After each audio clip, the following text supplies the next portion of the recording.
Welcome to the Stories of Christmas podcast. My name is MyLinda Butterworth, and today I will be your teller of tales through this festive season. Today, we meet the North Star and discover how the Star of Bethlehem came into existence in the White Dwarf, author unknown. What a nuisance the wise men were. They had no idea how to get to Bethlehem, or even that Bethlehem was the destination.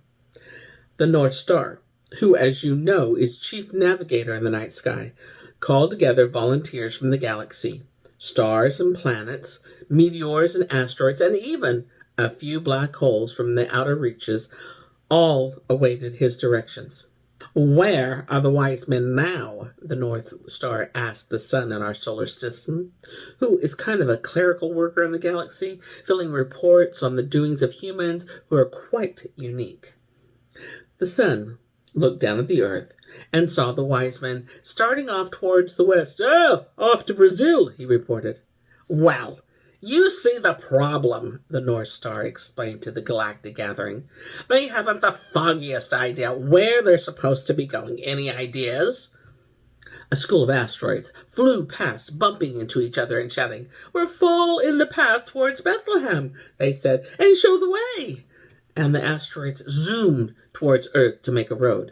But by the time they passed through the Earth's atmosphere, they were in nothing but dust whirled around the world.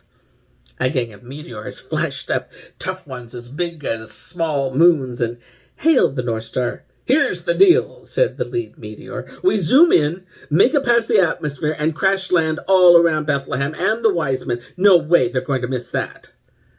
The North Star considered the option. "If we could guide them without blowing up half the planet," he said, "it would be better in the long run." The meteors shrugged. "You snooze, you lose," said the leader, and they all left for the rough side of the galaxy. "Where are the wise men now?" the North Star asked the sun, who peered down on the earth. "Heading north," said the sun, "off to the French Riviera." Off to one side, a very faint star, what we call a white dwarf, for it had become smaller with time and denser with matter and less bright, spoke up to the North Star. "I'm right over Bethlehem," he said. "From where the wise men are now, they can see me in the east." The North Star peered through the endless eons of space. "I can hardly see you from here," he said. "How will you see through all the air around the earth?" I think," said the little white dwarf star, "that if I try very hard, and I have been practicing every day, I can go nova." Now, when a star goes nova, it explodes all the gases of its surface, and for a few weeks it will burn 100,000 times more brightly, and ordinary people who never saw the faint star before will suddenly see it as if it was a brand new star, brighter than any other in the sky.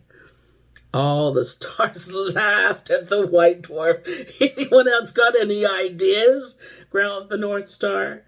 And they quieted down. "Okay," the North Star told the white dwarf.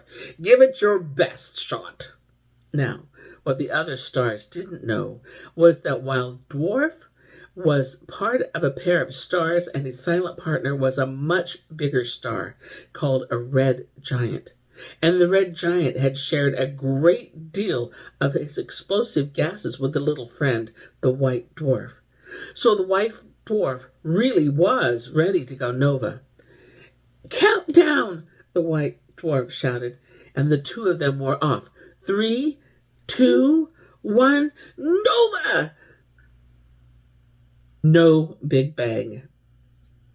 Not a fizzle. Watching from nearby, several solar systems sneered. "We can do this," said the red giant star. And the white star got even hotter and tried again. Nothing happened. Not a pop.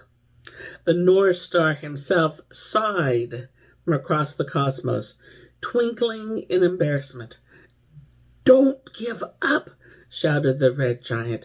"Third time lucky, a universal principle." In one last effort, The White Dwarf put his very photon of energy into exploding himself into bits. And then suddenly, with a great whoosh, all his gases all caught fire in a glorious flash, and it exploded hugely into space. A cheer rang across the galaxies to the farthest, oldest edge of the swelling cosmos. Even the black holes shivered with silent applause from deep in their cavernous hearts. The wise men, which had been absent-mindedly wandering northward, saw a new star suddenly appear in the east. "Finally, a sign," they told each other. And with certainty in their footsteps, they changed their course. The North Star, that old navigator, looked on and welcomed the White Dwarf to the ranks of stars that guides human lives. And here is where I end my tale for today. But I'll be back with more stories. Many more stories. Thanks for joining me today as we explore stories from around the world.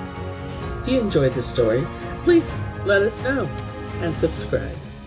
For more stories like this one, check out the book Crazy About Christmas.